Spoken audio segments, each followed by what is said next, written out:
রবিবার দিন সকালবেলা মা যখন জিজ্ঞাসা করলো সকালে জলখাবারে কী খাবি, আমার ইচ্ছা করলো একটু লুচি হয়ে যাক আজকে। ফুলকো ফুলকো গরম গরম লুচি আর তার সঙ্গে কাশ্মীরি আলুর দম, নিরামিষ কাশ্মীরি আলুর দম কিন্তু। সকাল সকাল তাই শুরু হয়ে গেল তোড়জোড়। ফার্স্টেই ময়দা মাখা, ময়মটা মা দিয়ে দিয়েছিল, কিন্তু বাকিটা আমিই মাখলাম, একটু ভালো করে মেখে নিয়েছিলাম, যেহেতু এক হাতে ফোন ধরেছিলাম তাই জন্য একটু মাখতে অসুবিধা হচ্ছিলো। তারপরে আমাদের মাসি যে রান্না করে তাকে বললাম একটু মশলাটা বেটে দিতে।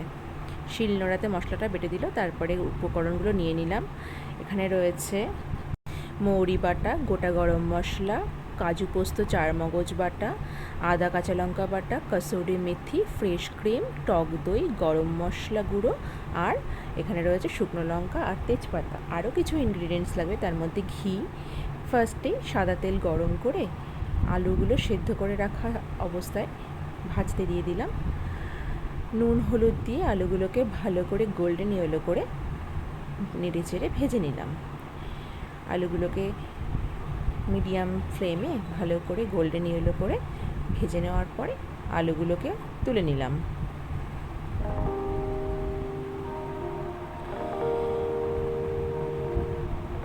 ঠিক এইরকমভাবে আলুগুলোকে ভেজে নিলাম। এইবার ওই তেলের মধ্যে আরেকটু তেল মিশিয়ে তার মধ্যে ঘি গরম করে ফোড়নগুলো দিয়ে দিলাম। অল্প সামান্য ঘি দেবেন, তার মধ্যে ফোড়নগুলো দিয়ে দিলাম। তেজপাতা, শুকনো লঙ্কা, গোটা গরম মশলা, দারচিনি, লবঙ্গ আর এলাচ, তার মধ্যে একটু হিং দিলাম। নিরামিষ খাবারে হিং ফোড়ন কিন্তু অসাধারণ স্বাদ হয়ে যায় খাবারটার। তার মধ্যে দিয়ে দিলাম আদা কাঁচা লঙ্কা বাটা, কাজু পোস্ত, চারমগজ বাটা। ভালো করে মশলাটাকে কষিয়ে নিলাম, নেড়ে চেড়ে ভালো করে কষিয়ে নিলাম। ভালো করে কষিয়ে নেওয়ার পর দিয়ে দিলাম লবণ। এখানে আমি 4 চামচ লবণ দিয়েছি। তারপরে দিয়ে দিলাম কাশ্মীরি মির্চ, সামান্য একটু কালারের জন্য। এখানে হলুদ ইউজ করব না, শুধু কাশ্মীরি মির্চটা ইউজ করব। তারপরে ভেজে রেখে দেওয়া আলুগুলোকে দিয়ে ভালো করে কষিয়ে নিলাম। তারপরে দিয়ে দিলাম ফেটিয়ে রাখা টক দই। টক দইটা দিয়ে আবার ভালো করে একটু নেড়েচেড়ে কষিয়ে নিলাম। ভালো করে কষিয়ে নেওয়ার পরে এর মধ্যে দিয়ে দিলাম, যেহেতু কাশ্মীরি আলুর দম তাই একটু মিষ্টি মিষ্টি হয়, একটু চিনি ছড়িয়ে দিলাম, 1 চামচ চিনি দিলাম, আর মৌরি গুঁড়োটা দিয়ে দিলাম। মৌরিটা দিয়ে দেওয়ার পরে ভালো করে আবার মিশিয়ে নিলাম। ভালো করে মিক্স করে নিয়ে একটু কষিয়ে ভালো করে জল দিয়ে এটাকে ঢেকে দেব। ঢেকে দেওয়ার পর লো ফ্লেমে এটাকে ভালো করে সেদ্ধ করে নেব আরেকবার।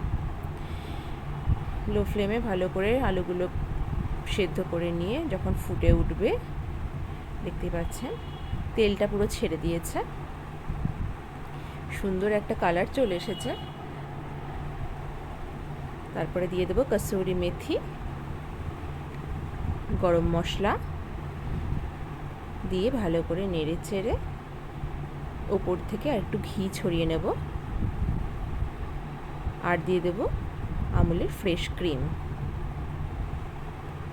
ব্যাস, আমাদের নিরামিষ কাশ্মীরি আলুর দম রেডি।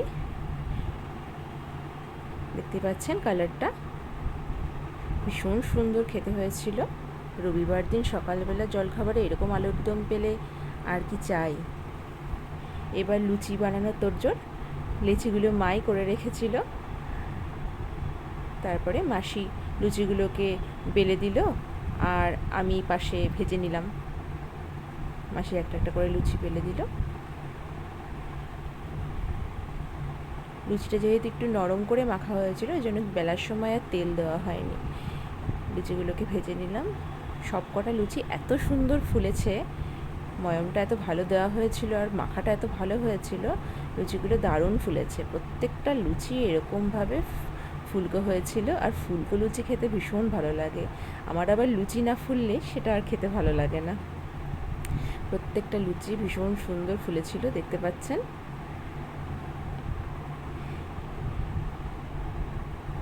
এইভাবে লুচিগুলোকে ভেজে নিয়ে তারপরে চলে গেলাম আমার হাজব্যান্ডের জন্য প্লেট রেডি করতে। সকালবেলা যেহেতু লুচি হয়েছিল, আমি বাপের বাড়িতে রয়েছি, তাই আমার হাজব্যান্ডকে বলেছিলাম আসতে। এইবার লুচি সাজিয়ে নিলাম, আমার হাজব্যান্ডের জন্য প্লেট সাজিয়ে নিলাম, লুচি, আলুর দম, আর এই যে মিষ্টি আম। সকালবেলা এরকম জলখাবার পেলে আর কি চাই, রবিবার দিন সকালবেলা এরকম জলখাবার আর কি লাগে আমাদের। আজকের মতো এখানে শেষ করছি, নমস্কার।